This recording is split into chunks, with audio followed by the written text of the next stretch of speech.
पाकिस्तान में टूट फूट दिखाई देने लगी है, जहां एक तरफ तुर्की ने जहाज को भेजा है। अभी बहुत सारे घटनाक्रम चल रहे हैं, जानने को मिलेगा बहुत कुछ। आइए जानते हैं इन खबरों को विस्तार से। भारत और पाकिस्तान के बीच तनावपूर्ण स्थिति के बीच तुर्की ने पाकिस्तान की सहायता के लिए 100 मीटर लंबा युद्धपोत TCG बयूकुडा को भेजा है। पाकिस्तानी नौसेना ने इसे तुर्की और पाकिस्तान के बीच समुद्री सहयोग को मजबूत करने की दिशा में एक महत्वपूर्ण कदम बताया। यह घटना भारत और पाकिस्तान के बीच हाल के तनाव, विशेष रूप से पहलगाम। भारत ने इस हमले के लिए पाकिस्तान को जिम्मेदार ठहराया, जबकि पाकिस्तान ने इन आरोपों से इनकार किया। इस तनाव के बीच दोनों देशों ने एक दूसरे के खिलाफ सैन्य गतिविधियां बढ़ाई है, जैसे कि अरब सागर में नौसैनिक युद्धाभ्यास, सीमा पर गोलीबारी। तुर्की का यह कदम भारत के लिए चिंता का विषय बन गया है, क्योंकि तुर्की और पाकिस्तान के बीच सैन्य सहयोग पहले से ही मजबूत है। TCG बयूकुडा एक एडा क्लास कॉरवेट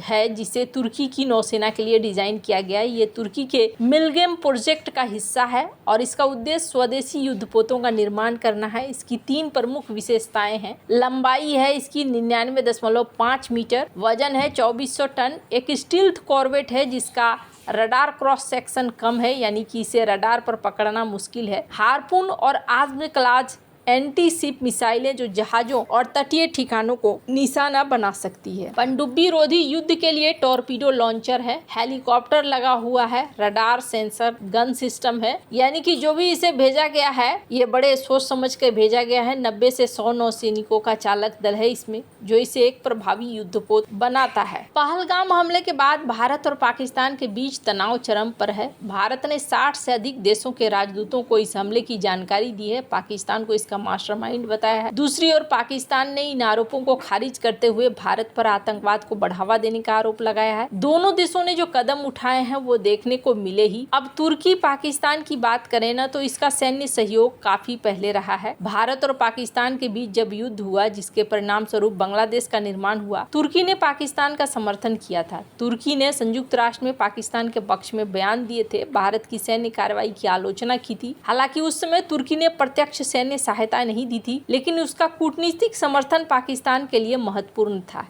इस युद्ध में पाकिस्तान की हार के बाद तुर्की ने पाकिस्तान की नौसेना को फिर से मदद करने के लिए तकनीकी सहायता दी है। तुर्की ने पाकिस्तानी नौसेना के साथ मिलगेम क्लास कॉरवेट के निर्माण का समझौता किया है। साल 2020 में कराची में एक मिलगेम क्लास कॉरवेट के ढांचे को पानी में उतारने की सेरेमनी हुई थी, जिसमें तुर्की के रक्षा मंत्री हुलूसी अकार शामिल हुए थे। यह जहाज भारत के खिलाफ पाकिस्तान की नौसैनिक ताकत को बढ़ाने के लिए बनाया जा रहा है। यह सहयोग तुर्की की रणनीति का हिस्सा था, जिसके तहत वह पाकिस्तान को न केवल हथियार बेचता है, बल्कि तकनीकी हस्तांतरण भी करता है, ताकि पाकिस्तान स्वयं युद्धपोत बना सके। तुर्की ने संयुक्त राष्ट्र और अन्य मंचों पर कश्मीर मुद्दे में हमेशा पाकिस्तान का समर्थन किया है। उदाहरण के लिए साल 2019 में जब भारत ने जम्मू कश्मीर से अनुच्छेद 370 हटाया, तो तुर्की के राष्ट्रपति रजब तैयब अर्दोगन ने इसका विरोध किया और पाकिस्तान के पक्ष में बयान दिए। इसके जवाब में भारत ने तुर्की को दी जाने वाली मानवीय सहायता पर सवाल उठाए गए। तुर्की ने पाकिस्तान को ड्रोन दिए हैं और हथियार ले जा रहे थे, ऐसा कहा गया, लेकिन इन्होंने कहा कि नहीं जी, हम ऐसा कुछ भी नहीं ले जा रहे हैं। ये कदम भारत के लिए एक चेतावनी है कि चीन के साथ मिलकर एक रणनीति बन सकती है। और आपको बता दूं, जहां एक तरफ ये सब कुछ चल रहा है, वहीं दूसरी तरफ पाकिस्तान के अंदर एक बड़ा झटका मिला है। PTI का ब्रीफिंग में शामिल नहीं हुआ इमरान खान, और इमरान खान ने ना कह दिया, जो अपने आप में महत्वपूर्ण है। भारत से तनातनी के बीच पाकिस्तान की सरकार और सेना घर में ही एकजुटता बनाने में नाकामयाब हो गई है। पूर्व PM इमरान खान के नेतृत्व वाली PTI ने सरकार और सेना की ब्रीफिंग में शामिल होने से इनकार कर दिया है। पाक सेना के DG और शहबाज शरीफ सरकार के सूचना मंत्री को ये ब्रीफिंग देनी है। इसमें भारत से तनाव के बारे में पाकिस्तान की सभी राजनीतिक पार्टियों को ताज़ा हालात की जानकारी दी जाएगी। ब्रीफिंग से पहले PTI ने बयान जारी करते हुए इससे बैकआउट करने का ऐलान किया। पाकिस्तानी मीडिया के मुताबिक PTI की ओर से कहा गया कि पहलगाम की घटना के बाद पाकिस्तान की सरकार ने आम राय बनाने की कोशिश नहीं की। PTI ने लगातार कहा कि सर्वदलीय बैठक बुलाकर आम राय बनानी चाहिए कि हमें क्या फैसला लेना है, लेकिन ऐसा नहीं हुआ। भारत से तनाव पर पाक सेना और सरकार ने अपनी तरफ से बयान जारी किए। ऐसे में अब PTI ने इस ब्रीफिंग में नहीं जाने का फैसला लिया है। पाकिस्तान की सरकार और सेना प्रमुख असीम मुनीर के लिए PTI का ब्रीफिंग ब्रीफिंग से बायकॉट करना एक बड़ा झटका है। पाकिस्तान में इमरान खान और उनकी पार्टी की लोकप्रियता दूसरे सियासी दलों से ज्यादा मानी जाती है।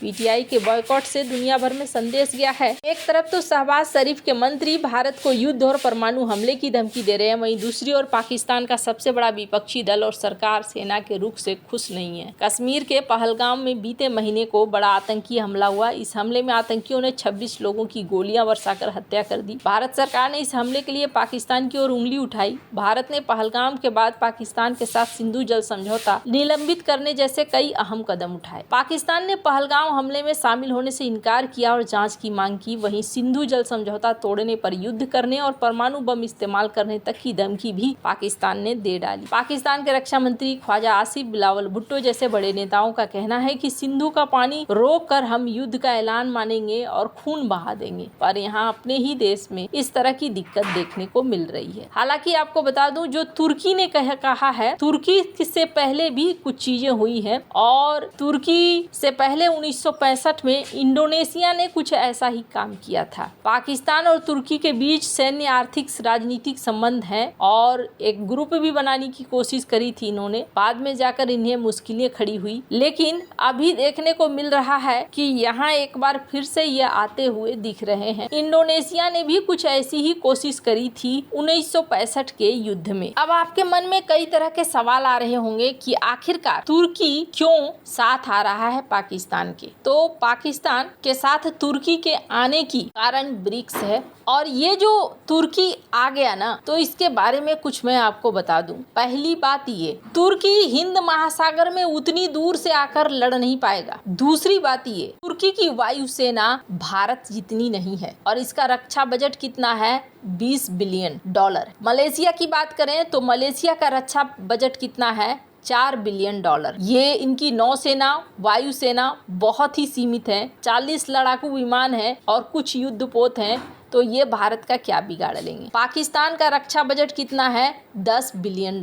अगर ये तीनों मिलकर भी एक साथ आ जाते हैं ना, तो भी भारत की जो भौगोलिक स्थिति है और रक्षा रणनीति है, इसे लंबे समय तक टिकने में मदद कर सकती है। हिंद महासागर में भारत का प्रभुत्व एक बड़ा लाभ है, क्योंकि न तो चीन न ही तुर्की इस क्षेत्र में लंबे समय तक नौसैनिक अभियान चला सकते हैं। मलेशिया की भूमिका नगण्य होगी। भारत, चीन, पाकिस्तान के परमाणु हथियार युद्ध को सीमित रखने की संभावना है, क्योंकि कोई भी पक्ष परमाणु युद्ध का जोखिम नहीं उठाएगा। भारत की भौगोलिक स्थिति इसे हिंद महासागर में रणनीतिक बढ़त देती है। ये क्षेत्र चीन, पाकिस्तान आर्थिक गलियारे के लिए महत्वपूर्ण है। भारत इसे अवरुद्ध कर सकता है। हिमालय की प्राकृतिक बाधाएं चीन के खिलाफ रक्षा में सहायक है। भारत की क्वाड, अमेरिका, जापान, ऑस्ट्रेलिया के साथ साझेदारी यहाँ पर समुद्री और तकनीकी सहायता प्रदान कर सकती है। तुर्की और मलेशिया की भौगोलिक दूरी हिंद महासागर से हजारों किलोमीटर दूर उनके प्रत्यक्ष सैन्य भागीदारी को सीमित करती है। तुर्की का युद्धपोत जो प्रतीकात्मक समर्थन दे सकता है, लेकिन भारत के नौसेना के खिलाफ प्रभावी नहीं है। चीन और पाकिस्तान के बीच सीपेक पर तनाव गठबंधन की एकता को कमजोर कर सकता है। मलेशिया का भारत से कोई बड़ा विवाद नहीं है, वो सिर्फ यहाँ कूटनीतिक समर्थन तक रख सकता है। गठबंधन की एकता सबसे बड़ी चुनौती है। चीन और पाकिस्तान की सदाबहार दोस्ती मान लेते हैं मजबूत है, लेकिन यहाँ पर तुर्की पाकिस्तान के संबंध की बात करें तो वो भी ठीक है, पर